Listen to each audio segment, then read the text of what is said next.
Okay, factorization part 1.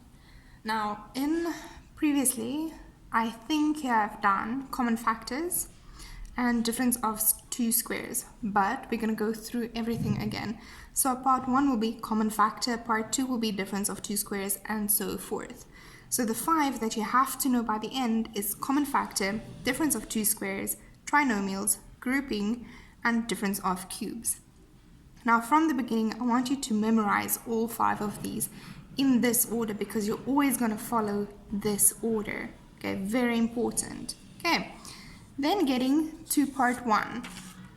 Okay, part 1 of factorization, we're going to look at common factor. Important, the common factor is the reverse of the distributive law. Now the distributive law, we said if it's x and then a bracket, you're going to times the x with everything in that bracket. Okay, so this is the opposite of that. Now the big question we ask is, what is the highest common factor? In the example of ax plus bx plus cx, we see that x is in all of the terms. It's a common factor. Okay, it's common in all. So for this, we're going to take x out then.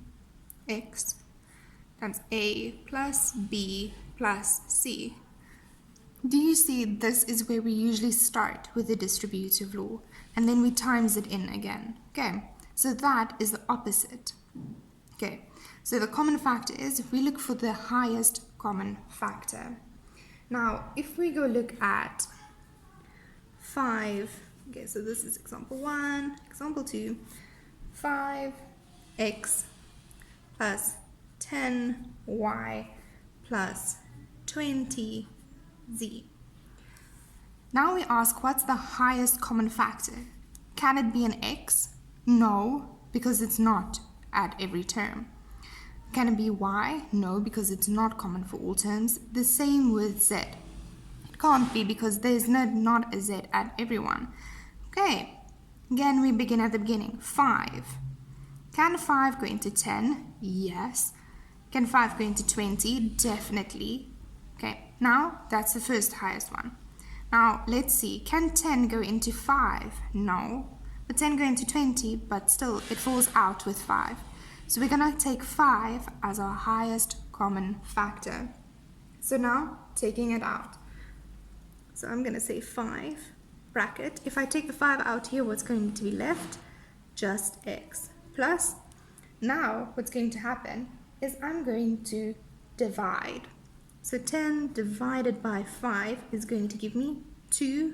The y still stays. Okay, now we're going to do the same with 20. We're going to divide by 5. And if we divide 20 by 5, we're going to get 4. And z is going to stay. Okay.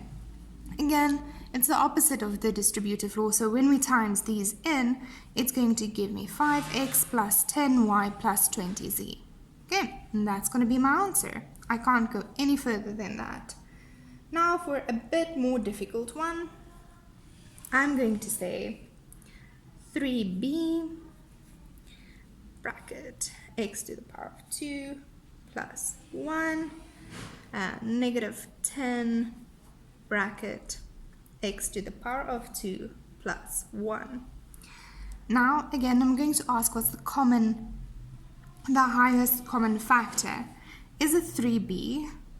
Okay, is there 3b somewhere in here that I can take out? No. X to the power of 2 plus 1. Here it is again. So now I'm going to take out that whole bracket, which means I'm left with a negative 10 and a 3b.